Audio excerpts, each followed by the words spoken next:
आज का प्रातः क्लास है 5/9/1968। रूहानी बाप बैठ अपने रूहानी बच्चों को समझाते हैं।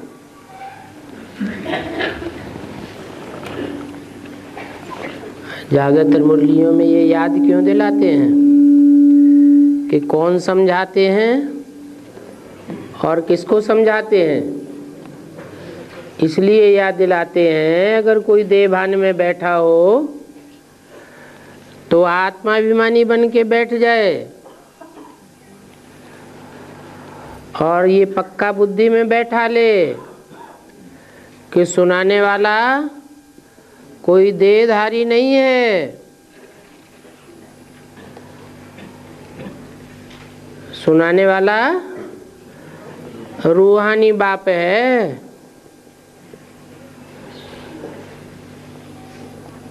तो बच्चों की बुद्धि में ये जरूर है कि अब जाना है। कहाँ जाना है? रूहानी बाप के घर जाना है। और ये बात रूहानी बच्चों की बुद्धि में ही बैठती है। जो भक्त हैं, भक्तों की बुद्धि में ये बात ठहरती नहीं है। क्या? कि हमें समझाने वाला रूहानी बाप है और हम रूहानी बच्चे हैं और हमें बाप के घर जाना है।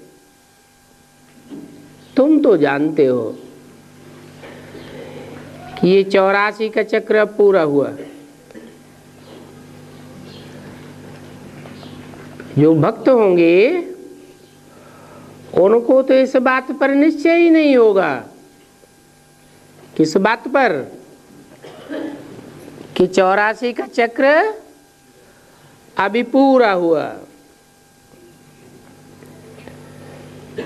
ये बहुत बड़ा बेहद का मांडवा अथवा स्टेज है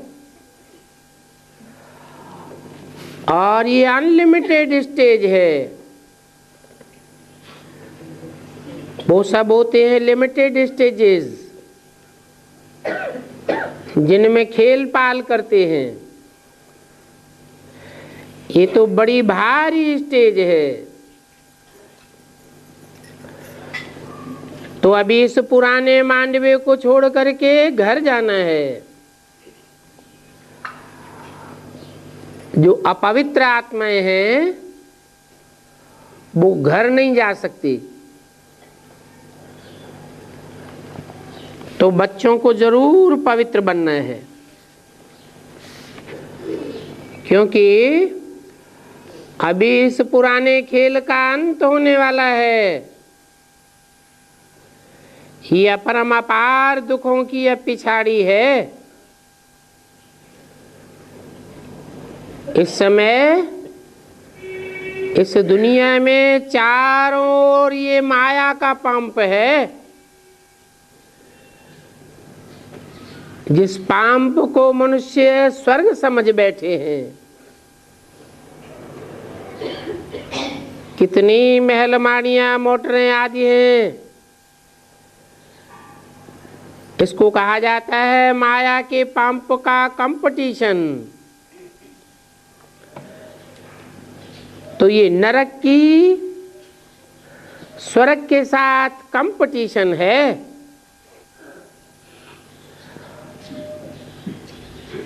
इस दुनिया में तो अल्पकाल का सुख है, क्योंकि नरक है। नर मनुष्य को कहा जाता है। चंचल मन वाले मनुष्यों की बनाई हुई दुनिया अल्पकाल के लिए सुख देने वाली है। सदा काल का सुख देने वाला तो सदा स्वस्थिति में रहने वाला सदाशिव है। तो देखो, इस दुनिया में माया की लालच ड्रामा अनुसार चल रही है। इस दुनिया में कितने ढेर के ढेर मनुष्य हो गए हैं। पहले तो जरूर एक आदि सनातन देवी देवता धर्म था, अभी तो अनेक धर्म हो गए हैं, अनेक राज्य हो गए हैं और अनेक मनुष्य हो गए।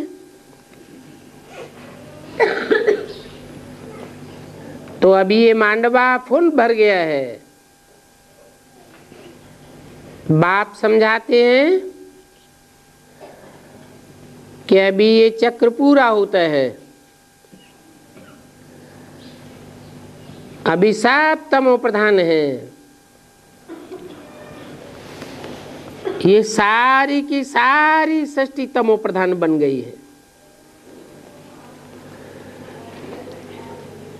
यहाँ हरेक रहने का स्थान तमो प्रधान है। फिर सतो प्रधान भी होना है। सारी सृष्टि नई चाहिए। नई सृष्टि सो पुरानी, पुरानी सो नई। ये क्रम अनगिनत बार चलता आया है, अनादि खेल है। और ये खेल कब शुरू हुआ ये तो कह ही नहीं सकते, अनादि चलता रहता है। इस रचना के आदि मध्य अंत को तुम बच्चे जानते हो, और तो कोई जानता ही नहीं। औरों से क्या मतलब है और तुम बच्चों से क्या मतलब है? तुम बच्चे अर्थात क्या, कौन और कौन? और अर्थात जो अंदर और बाहर से अपने अपने धर्म पिताओं के ही सन्मुख होते हैं। बाप के तो विमुख ही होकर के रहते हैं, सन्मुख होते ही नहीं। वो हैं और तुम हो बाप के सन्मुख रहने वाले बच्चे। अंदर से भी सन्मुख और बाहर से भी सन्मुख बैठे हो। तो तुम बच्चे जानते हो। और सभी बच्चों को तो कहेंगे नास्तिक।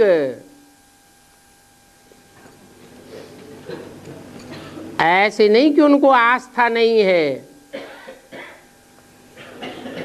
आस्था तो है, परंतु जिन धर्म पिताओं पर आस्था है वो सब मनुष्य गुरु हैं, चंचल मन वाले मनुष्य गुरु हैं। और मनुष्य कभी भी 100% सच्चा नहीं हो सकता। सत्य तो एक ही है जो आकर के सत्य सनातन धर्म की स्थापना करते हैं। तो गोया तुम बच्चों के अलावा और सब नास्तिक हैं। गॉड फादर कहते हैं परंतु मानते नहीं, जानते नहीं। तुम भी इस ज्ञान मिलने से पहले इस शरीर के द्वारा कुछ भी नहीं जानते थे। न बाप को जानते थे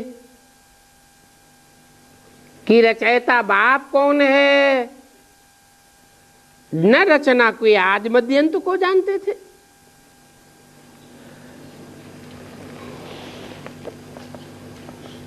तुम तो क्या देवताएं भी नहीं जानते। कहेंगे कि सिर्फ तुम पुरुषोत्तम संगम युगी ब्राह्मण हो जो अभी जानते हो, फिर तो ये ज्ञान प्रायः लोप हो जाता है। बाप ने तुमको सुखी धर्म का मालिक बनाया, और तुमको क्या चाहिए? तुमको बाबा से जो पाना था सो पा लिया, बाकी कुछ भी पाने के लिए रहता नहीं है। तो भी बाप तुमसे पूछते हैं कि तुम ही सबसे जास्ती पतित क्यों बने हो? पहले पहले तुम ही आए थे पार्ट बजाने के लिए, तो तुमने ही बहुत जन्म लिए हैं,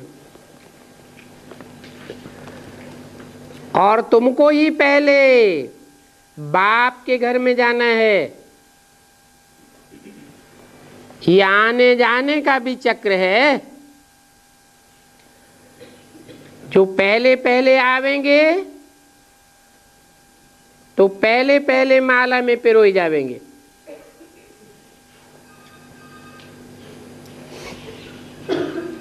मालाओं में भी नंबर होते हैं। पहले वाले पहली माला में, लास्ट वाले लास्ट माला में। 500 करोड़ की भी रुद्रमाला होती है ना।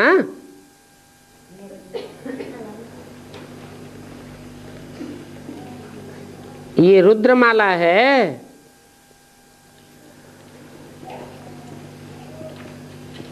इसके धागे में सारी दुनिया के मनुष्य पिरोए हुए हैं।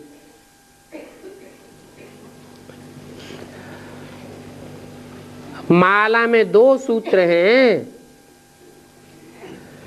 ज्ञान का सूत्र और स्नेह का सूत्र।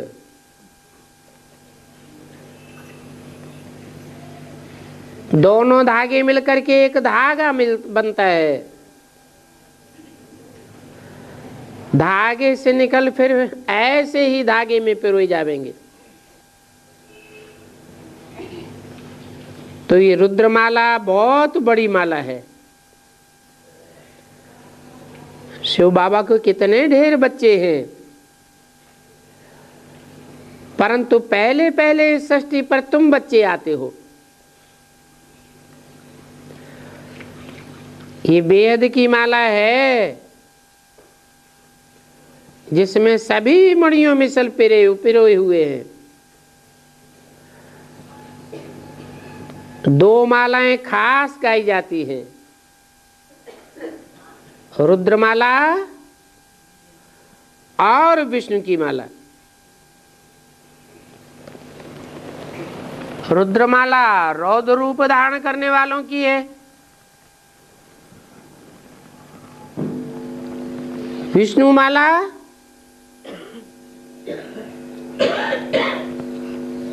विष्णु की माला कही जाती है।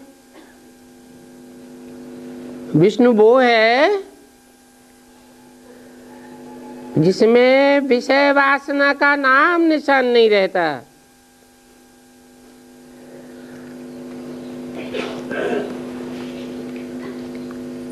बाकी प्रजापिता ब्रह्मा की माला नहीं है।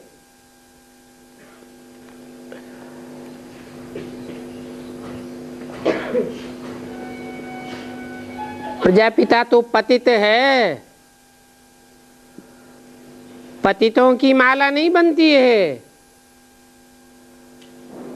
माला संगठन की निशानी है,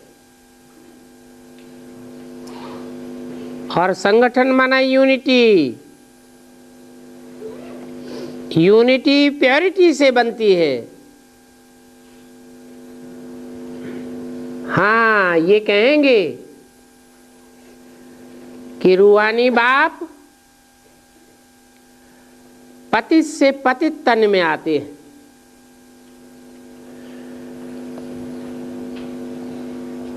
और तुम ब्राह्मणों की रचना करते हैं। तुम ब्राह्मण भी अभी पतित हो, अव्वल नंबर के ब्राह्मण नहीं कहेंगे, क्योंकि तुम घड़ी घड़ी चढ़ते हो और घड़ी घड़ी उतरते हो। तुम ब्रह्मा कुमार कुमारियों की माला नहीं होती है।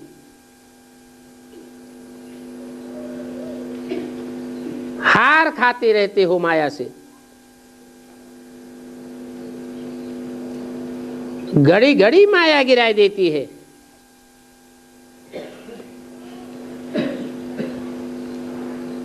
तो मणका माला से अलग हो जाता है।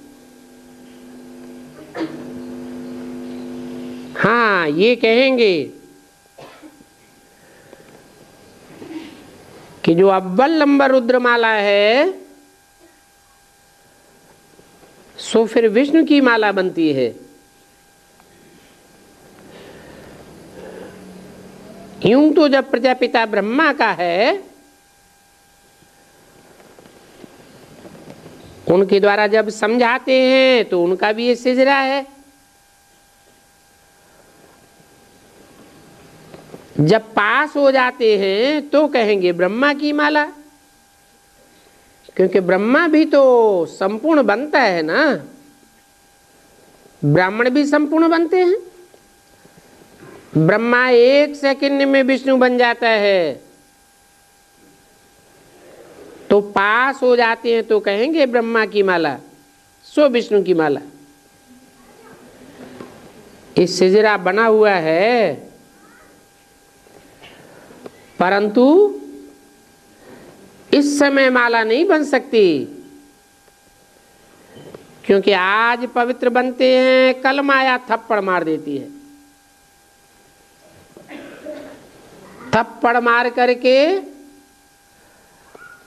कला काया चट कर देती है, की कमाई चट हो जाती है, टूट भी पड़ते हैं। विचार करो, कहां चढ़ते चढ़ते कहां से टूट पड़ते हैं। बाप तो विश्व का मालिक बनाते हैं, उनकी श्रीमत पर चलने से तुम विश्व के मालिक बन सकते हो, ऊंच से ऊंच पद पा सकते हो। किनकी मत पर हैं? उनकी। ब्रह्मा के मुख से बोले हुए महावाक्य हैं। ब्रह्मा की आत्मा तो बाजू में ही बैठी हुई है, फिर उनकी कह करके दूर क्यों कर देते?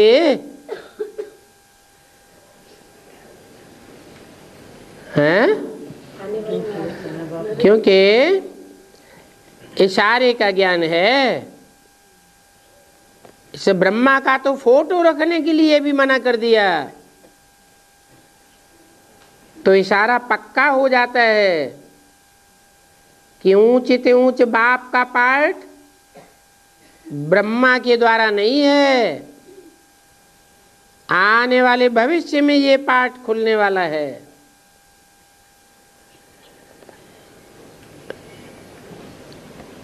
तो इशारा दिया कि उनकी मत पर चलने से तुम बहुत ऊंच पद पा सकते हो, नहीं तो हार खा लेते हो, पुरुषार्थ खलास हो जाता है।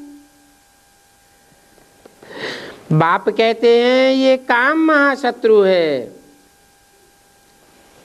उनसे हार नहीं खानी है। बाकी तो सभी बच्चे समझते हैं कि काम विकार के अलावा और विकार तो बाल बच्चे हैं, बड़ा शत्रु है काम विकार। इनके ऊपर जीत पानी है, इस काम पर जीत पाने से तुम जगत जीत बन जावेंगे।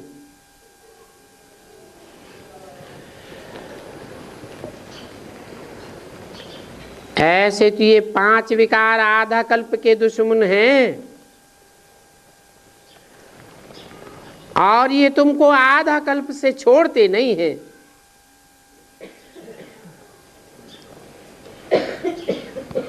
सभी चिल्लाते हैं,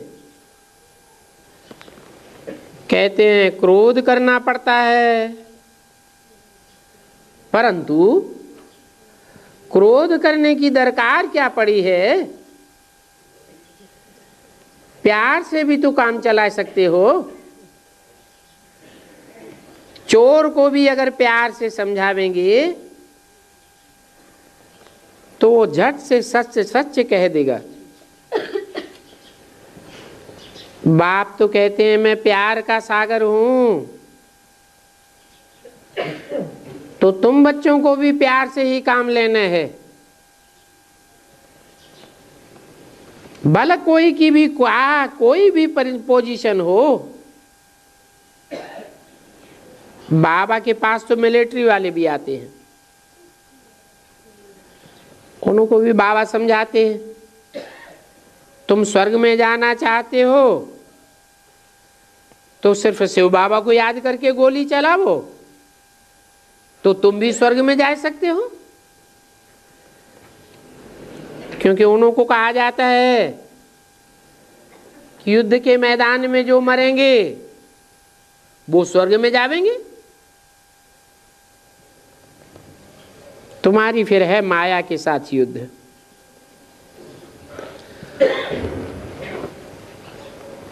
और तुमको जीते जी मरना है। वास्तव में असली युद्ध का मैदान तो ये है, इस मैदान में अगर जीत गए तो स्वर्ग की बादशाही तुम्हारी हो जाती है। वो तो लड़ाई करते करते मर जाते हैं, स्वर्ग में तो नहीं जाते। सिर्फ भक्ति मार्ग में मान्यता है क्या कि लड़ते लड़ते मर जावेंगे देश की सुरक्षा में, तो कहां जावेंगे?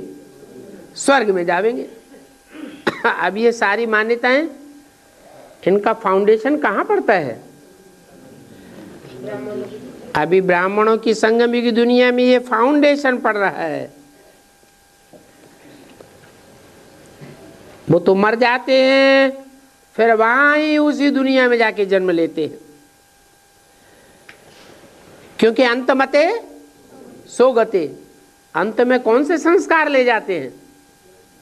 हिंसक युद्ध के संस्कार ले जाते हैं, तो हिंसा की दुनिया में ही फिर जन्म होता है।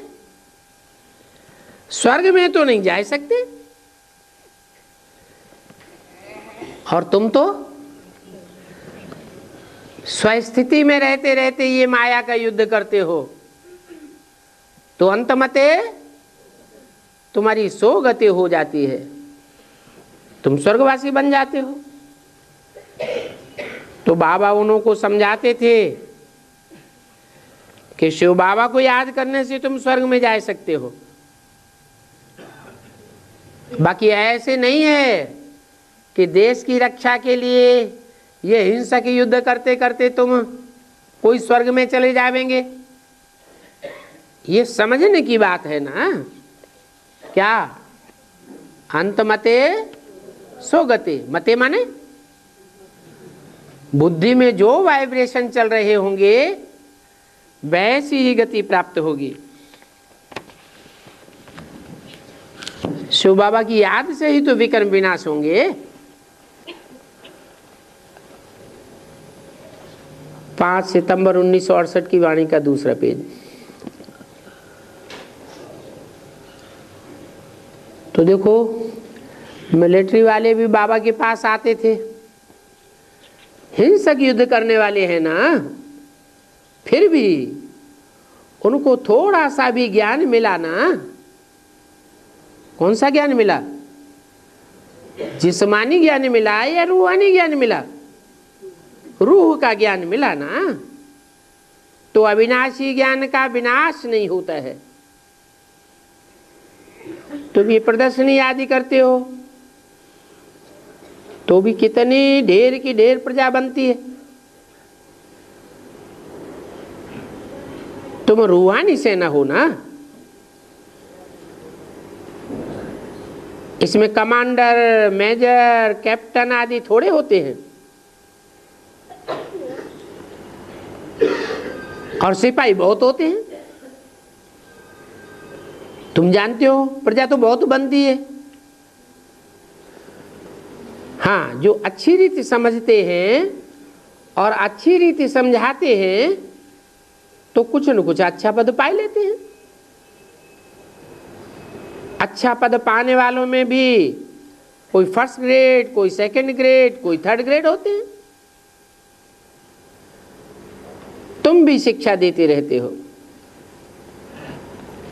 कोई तो आप समान बन जाते हैं और कोई तो तुमसे भी ऊपर चले जाते हैं। देखा जाता है एक दो से ऊपर भी चले जाते हैं। बल नए नए आते हैं तो नए भी पुरानों से तीखे चले जाते हैं। अगर बाप से पूरा योग लग जावे तो कोई भी बहुत ऊंचा चला जाएगा।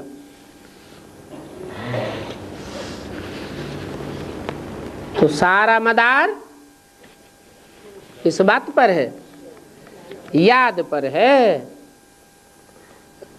तुम जानते हो नॉलेज तो बहुत सहज है। तुम फील करते हो कि नॉलेज में विघ्न नहीं पड़ते हैं। काहे में पड़ते हैं? याद में ही विघ्न पड़ते हैं। ये याद में विघ्न क्यों पड़ते हैं?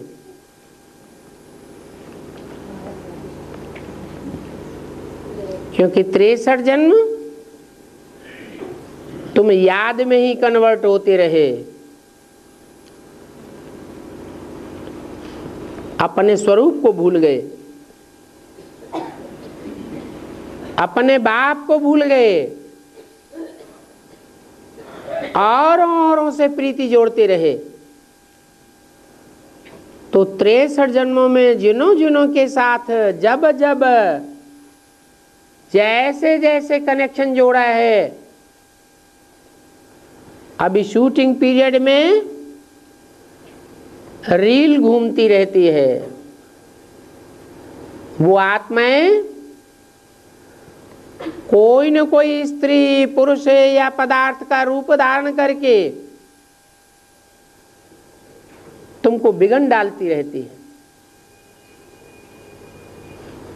कहाँ जाते हो? पहले हमारे से तो हिसाब किताब पूरा करो। हम तुम्हें ऐसे थोड़े ही जाने देंगे। तुमने ही तो प्रीति जोड़ी है, अब कहाँ छोड़ के जा रहे हो? दुनिया में भी ऐसे होता है। कोई किसी से प्रीति जोड़ते हैं, प्रीति जुड़ जाती है तो फिर जल्दी छोड़ते थोड़ा ही है। अभी तो तुम फील करते हो कि देखो बाप की याद में कैसे कैसे विघ्न पड़ते हैं। बाप कहते हैं तुम भोजन खाओ तो भी याद में रह करके खाओ, परंतु देखने में आता है कोई 2 मिनट याद में रहते हैं, कोई 5 मिनट याद में रहते हैं, फिर भोग लगाते लगाते, भोग खाते खाते भूल जाते हैं।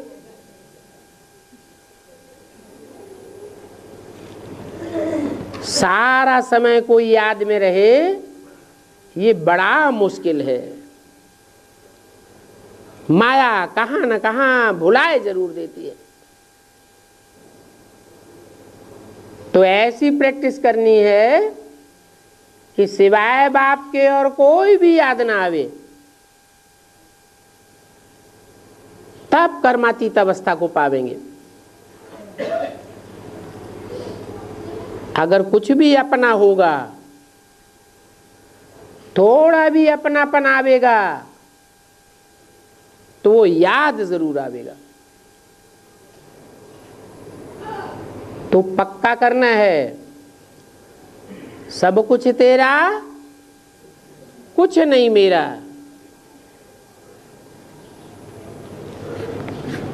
ये बाबा तुम्हारे सामने मिसाल खड़ा है, इनको क्या याद आवेगा? इनको कोई बाल बच्चा धन आदि है क्या? सिर्फ तुम बच्चे ही याद आते हो। तुम बच्चों के सिवाय इनको और तो कोई है नहीं। तो जरूर इनको बाप ही याद पड़ेगा, क्योंकि बाप आए ही है कल्याण करने के लिए। याद तो सभी को करते हैं,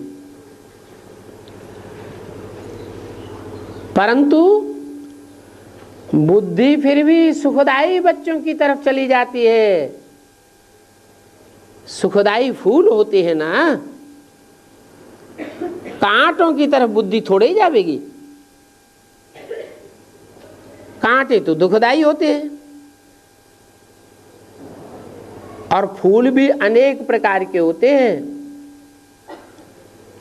कोई बड़ा फूल, कोई छोटा फूल, कोई खुशबू वाला, कोई बदबू वाला।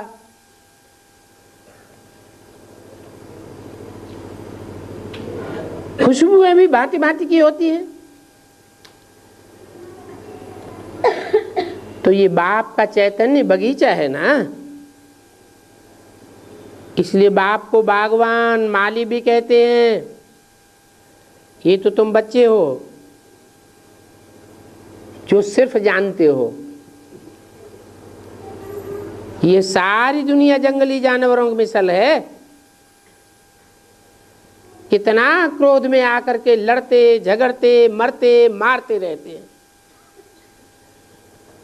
सन्यासियों में भी बहुत क्रोध होता है। थोड़ा भी उनसे बोलो,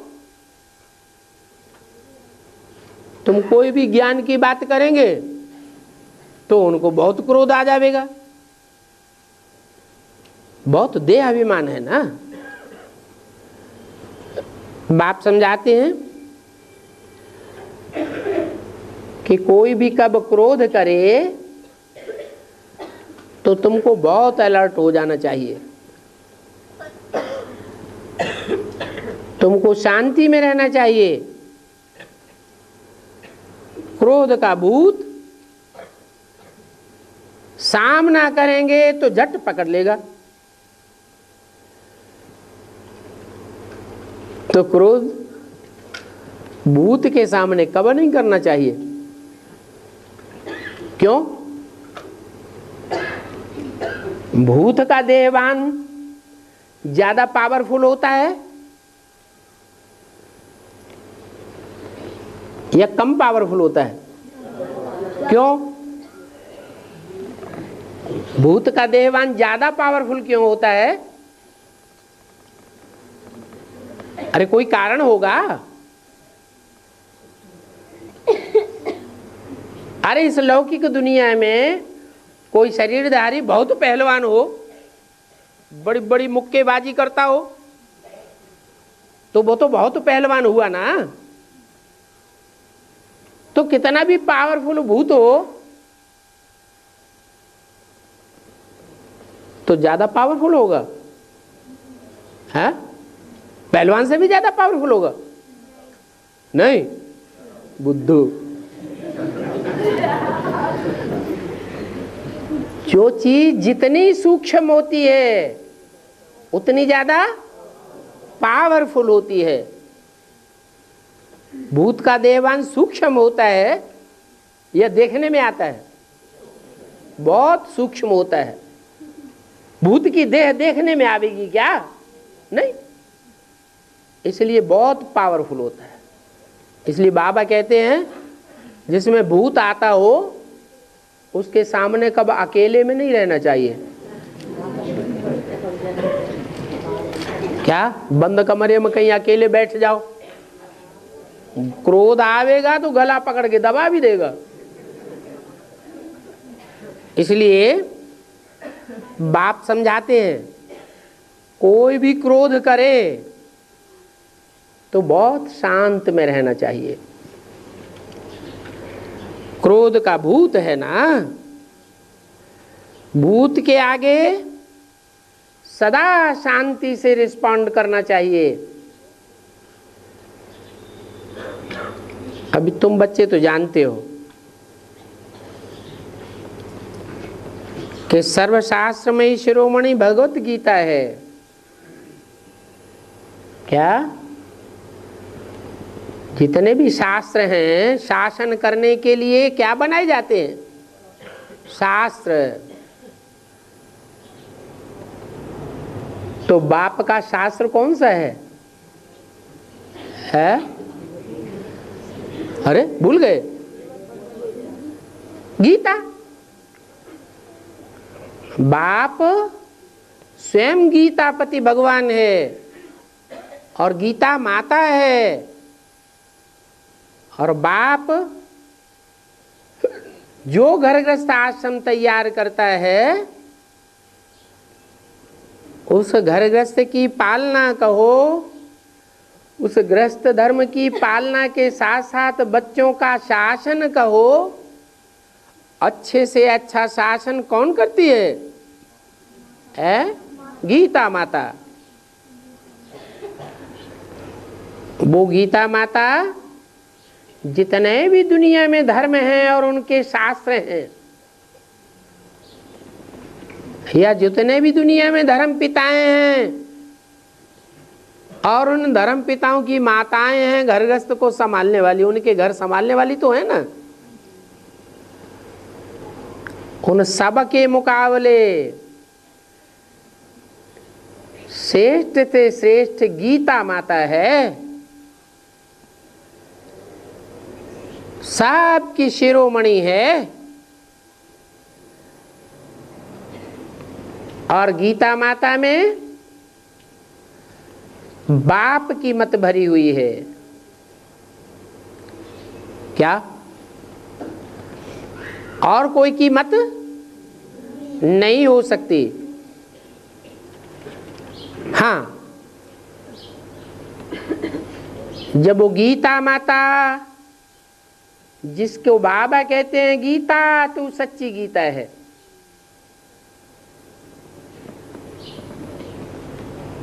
और वो झूठी गीता बन जाती है। झूठी गीता बनाने वाले कौन है? ये मनुष्य गुरु। मनुष्य गुरुओं के द्वारा जो गीता की छाप लगाई जाती है वो गीता को झूठा बनाई देती है। वास्तव में गीता है ईश्वर की मत।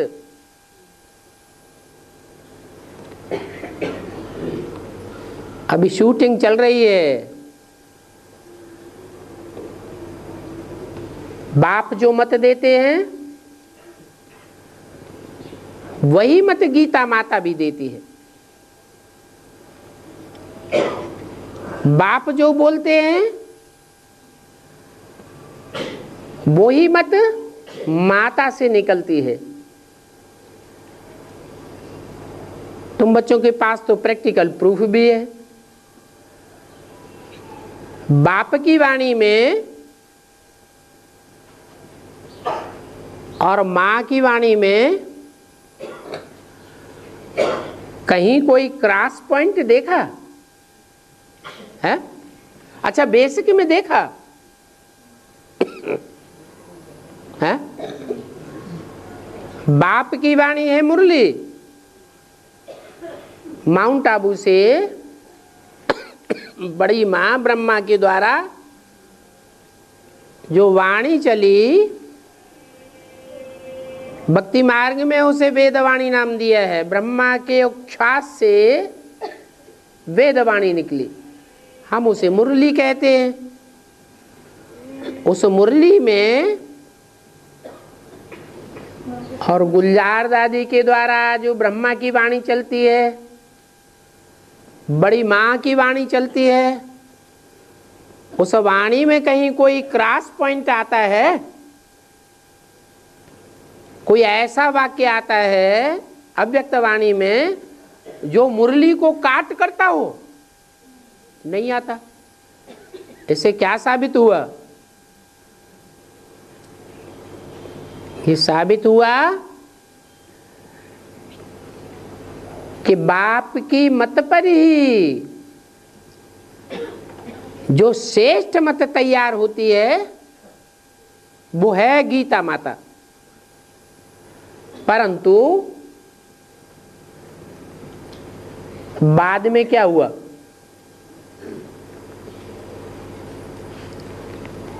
ये तो वाणी की बात हुई। बाद में देखने में आया कि बच्चों ने उसी ब्रह्मा माता के प्राण पखेरु हर लिए, अपने कंट्रोल में ले लिया, पूरा ही प्रभावित कर दिया। ये तो बेसिक की बात है। एडवांस में भी ऐसे होता है। एडवांस में बाप प्रत्यक्ष होता है साकार में। साकार में होते भी निराकारी बाप प्रत्यक्ष होता है। बेसिक में निराकार प्रत्यक्ष नहीं होता। ब्रह्मा को साकार ही कहेंगे। जो भी चित्र थे वो सारे ही चित्र साकारी देखने में आते हैं। ब्रह्मा के हजारों चित्र खींचे गए, फोटो खींचे गए। क्राइस्ट, महात्मा बुद्ध, गुरु नानक की तरह निराकारी स्टेज वाला एक भी चित्र नहीं। तो क्या कहेंगे? वो साकारी रूप है या निराकारी? साकारी। लेकिन बाप तो निराकार है ना। वो निराकार बाप और धर्म पिताओं की तरह ही निराकार होता है और प्रैक्टिकल में निराकार होता है। वो निराकार बाप जब प्रत्यक्ष होता है तो गीता माता भी प्रत्यक्ष होती है, सात्विक रूप में प्रत्यक्ष होती है। और जो गीता माता की वाणी है वो बाप की वाणी से मिलती जुलती है या काट करती है? जो भी सीढ़ियां होंगी उन सीढ़ियों को बाप की वाणी से टैली करके देखो। कोई भी वाक्य काट करता हुआ नहीं देखने में आवेगा। एडवांस ज्ञान में भी ऐसे है, बेसिक में भी वैसे ही है। परंतु जब वही गीता माता देहधारी गुरुओं के कंट्रोल में आ जाती है, देहधारी गुरु कन्वर्ट कर लेते हैं, तो गीता का भगवान ही कृष्ण बन जाता है। और कृष्ण तो रचना है, गीता तो रचयिता है। गीता को माई बाप कहेंगे, उसमें बाप की मत भरी हुई है। परंतु ड्रामा की भाभी कि वो कृष्ण बच्चा ही गीता पाती भगवान बन करके बैठ जाता है। सारी दुनिया समझती है कि कृष्ण गीता का भगवान है। और ये एक की बात नहीं है। आज भारत में घर घर में माताओं का ये हाल है। कि माताओं के पति, बच्चों का पिता अगर खुदा न खास्ता शरीर छोड़ दे या गुम हो जाए तो आज घर घर में ये हालत है कि जो बच्चे रूपी रचना है वो माँ के ऊपर हावी होकर के बैठ जाते हैं, पूरा कंट्रोल करके चलाते हैं, जैसे कि बच्चा नहीं है, रचना नहीं है, और रचयिता बाप बैठा हुआ है। जैसे कि माँ का कोई आदर नहीं रहता।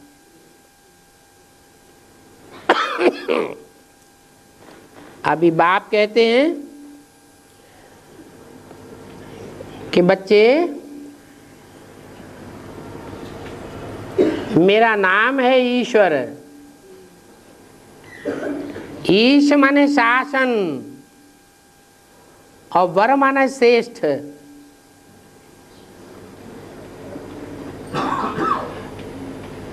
मैं जो श्रेष्ठ शासन और शासक देता हूं वो गीता माता के रूप में तुम बच्चों को देता हूं। उसको कहते हैं सर्वशास्त्र शिरोमणि श्रीमद् भगवत गीता। उन्होंने तो जड़ पुस्तक को समझ लिया है। बेसिक में भी गीता माता किसको समझते हैं?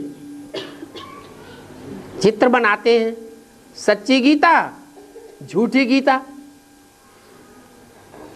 सच्ची गीता का भगवान निराकार ज्योति बिंदु दिखा देंगे, झूठी गीता पुस्तक बनाए देंगे, उसमें कृष्ण का चित्र छाप देंगे। वो कृष्ण हुआ झूठी गीता का भगवान। वास्तव में यहां तो प्रैक्टिकल बात को समझना है कि निराकार बाप कैसे गीता का भगवान है और कृष्ण वाली सोल कैसे भगवान के रूप में, गीतापति के रूप में उस माता पर विराजमान होकर के उल्टा कार्य कराती है और ही दुनिया नरक बनती जाती है। दुनिया का डिस्ट्रक्शन होता रहता है। डिस्ट्रक्शन होते होते दुनिया ही खलास हो जाती है।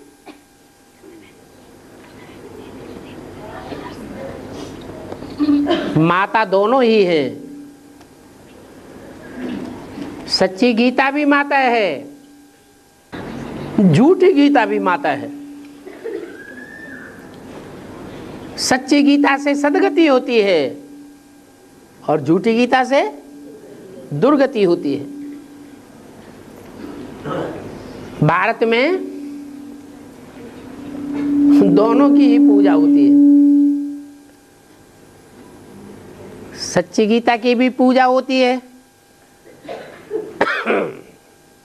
सच्ची है तो गोरी है, झूठी है तो काली मां आ जाती है। इसलिए देवियों के रूप में दोनों का ही कंट्रास्ट दिखाया जाता है, महागौरी और महाकाली। स्थापना कौन करती है? प्योरिटी से होती है स्थापना, इम्प्योरिटी से होता है विनाश। महागौरी स्थापना के निमित्त बनती है। जो स्थापना करता है वो पालना भी करता है। और महाकाली विनाश करने के निमित्त बनी हुई है। इम्प्योरिटी से होता है विनाश, प्योरिटी से होती है स्थापना। ईश्वर की मत से होता है कंस्ट्रक्शन, नई दुनिया बनती है। और वही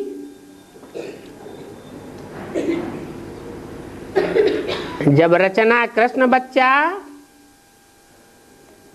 ब्रह्मा सो चंद्रमा कहो,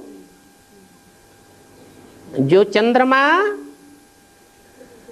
चंद्रबाल के रूप में सुशोभित होता है, वही चंद्रमा जब महाकाली के मस्तक पर सुशोभित होता है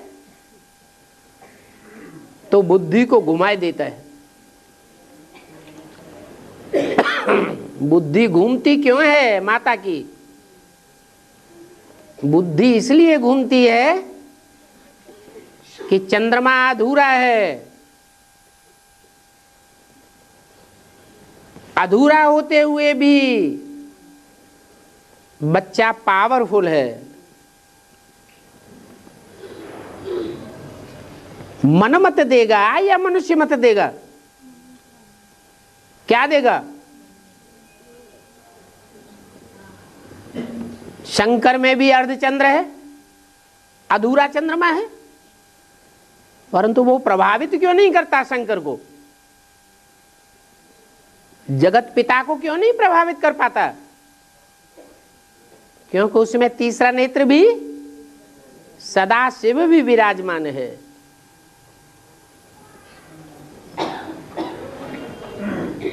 इसलिए प्रभावित नहीं कर सकता। मां को बच्चा प्रभावित कर देता है। इसलिए काली माई डिस्ट्रक्शन के निमित्त बनती है। बाहर की दुनिया का डिस्ट्रक्शन बाद में करेगी, पहले ब्राह्मणों की दुनिया में ही डिस्ट्रक्शन करेगी। सारी ब्राह्मणों की दुनिया का डिस्ट्रक्शन कर देगी, या कोई नंबरवार बचेंगे भी? कौन बचेंगे? हैं? वो ही बचेंगे जो यज्ञ के आदि में ज्ञान सूर्य राम को फॉलो करने वाले गुप्त हो गए थे, गुम हो गए थे, और बाकी सब चपेट में आ गए।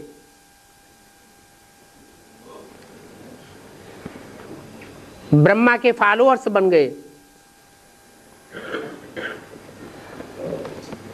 ईश्वरी मत को फॉलो करने वाले बने या आसुरी मत को फॉलो करने वाले बने? क्या कहेंगे? बच्चे बोल रहे हैं, बच्चा बुद्धि, महात्मा बोल रहे हैं, बाकी सब चुप बैठे। अरे ब्रह्मा को मनुष्य गुरु कहेंगे या ईश्वर कहेंगे? क्यों मनुष्य गुरु कहेंगे? क्या निशानी है? अरे कोई निशानी है? भक्ति मार्ग में भी निशानी है। ब्रह्मा की पूजा नहीं होती है, ब्रह्मा के चित्र मूर्तियां नहीं होती हैं, ब्रह्मा के मंदिर भी नहीं होते हैं। और जो होता है ब्रह्मा का मंदिर अजमेर में, उस शहर का नाम ही रख दिया अजमेर। अज माने आजा, बकरा, मेढ़ माने मेढ़ा, भेड़ बकरियों का देश। भेड़ बकरियां किसको फॉलो करती है? भगवान को फॉलो करेंगी क्या? एक दूसरे को फॉलो करती है। एक बकरी या मेढ़ा जिस गड्ढे में जावेगा तो सारी उसी गड्ढे में चली जाएंगी। वहां मुसलमानों का मेला लगता है। क्या मेले मलाखड़े तो बहुत होते हैं, लेकिन मेले मलाखड़ों का जो मुखिया है वो कौन से धर्म का होता है? मुसलमान धर्म का होता है। मुसलमान कोई की सुनते नहीं है, कान में उंगली दे के कहेंगे भगवान को याद करो, अल्लाह मियाँ को याद करो, ज्ञान की बात सुनेंगे ही नहीं। तो ब्रह्मा में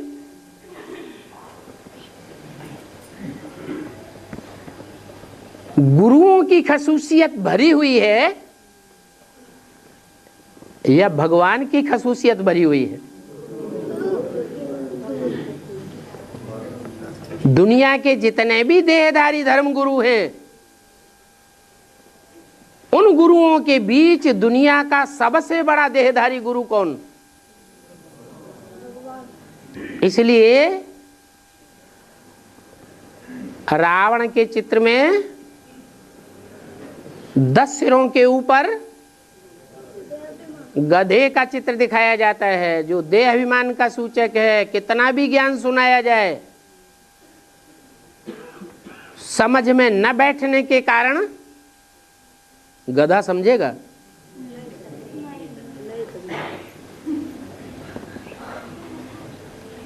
और सबसे ज्यादा सीधा साधा गधा ही होता है। और जानवरों को इतना सीधा नहीं कहेंगे।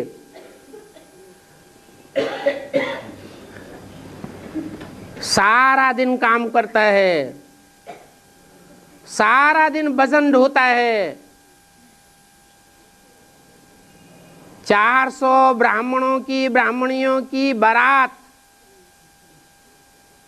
किसने ढोई?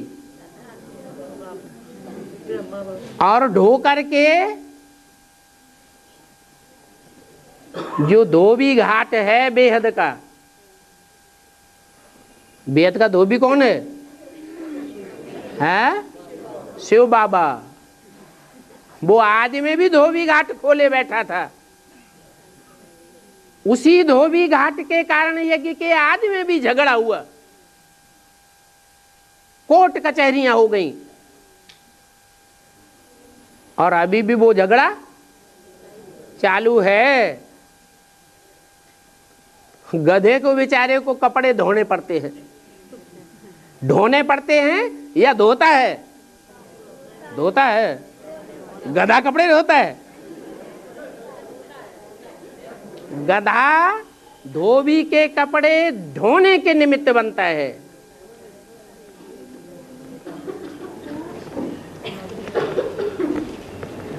जो कपड़ों में गंदगी आती है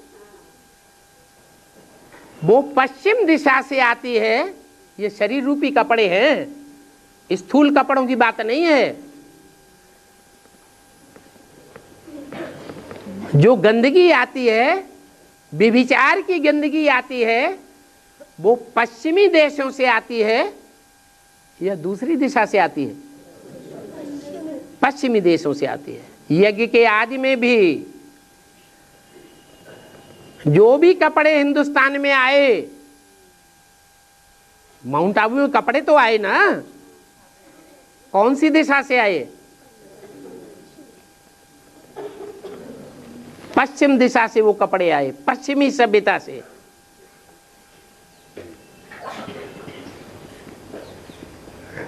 धोबी घाट पहले भी था और धोबी घाट अभी भी है।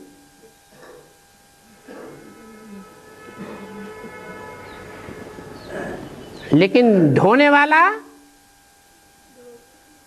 जो धोबी कहा जाता है, बेहद का वाशरमैन, वो शिव बाबा, गीतापति भगवान भी है।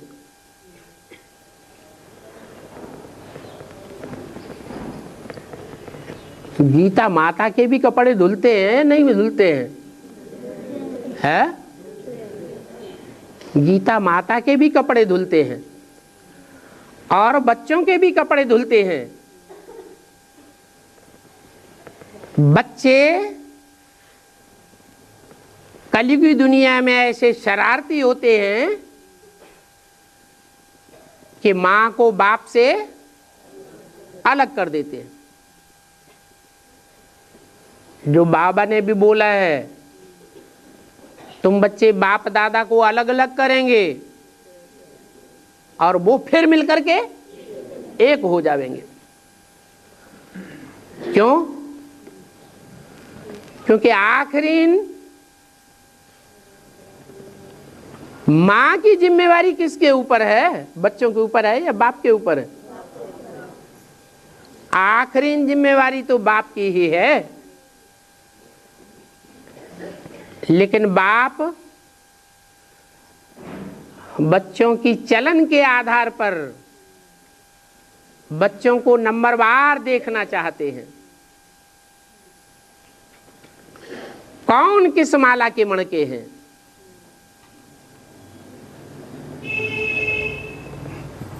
अव्वल नंबर माला के मणके हैं या 4th क्लास माला के मणके हैं? आदि के मणके हैं या नीचे वाले मणके हैं? हर आत्मा को अपने अपने मणके का रियलाइजेशन होना चाहिए। तो उस रियलाइजेशन कराने के लिए माता को निमित्त बनाया है। असुर संहारिणी के रूप में।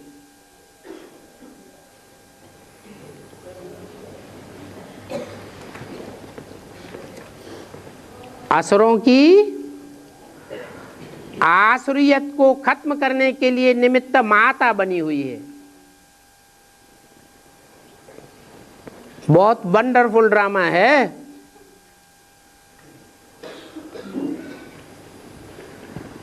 इस ड्रामा में माता पिता के रूप में ये कर्नाटक की जोड़ी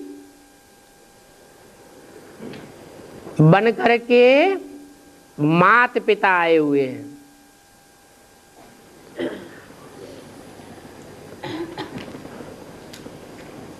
बढ़िया से बढ़िया नाटकबाज हैं। इसलिए जो भी पुराने चित्र हैं महाकाली के, उन चित्रों को, उन मूर्तियों को ध्यान से देखा जाए तो महाकाली के मस्तक पर कौन सी मूर्ति बैठी हुई है? शंकर की मूर्ति बैठी हुई है। बच्चे समझते हैं कि हम माँ के भक्त हैं, माँ हमारे ऊपर सबसे जास्ती मेहरबान है। लेकिन माँ की बुद्धि में कौन बैठा हुआ है? बाप ही बैठा हुआ है। इसलिए शंकर के लिए दिखाया है कि शंकर प्रेरणा करता है शक्तियों को, शिव बाबा प्रेरणा नहीं करता है। शिव बाबा अगर प्रेरणा करे तो उसको ऊपर से नीचे आने की दरकार ही नहीं। ओम शांति।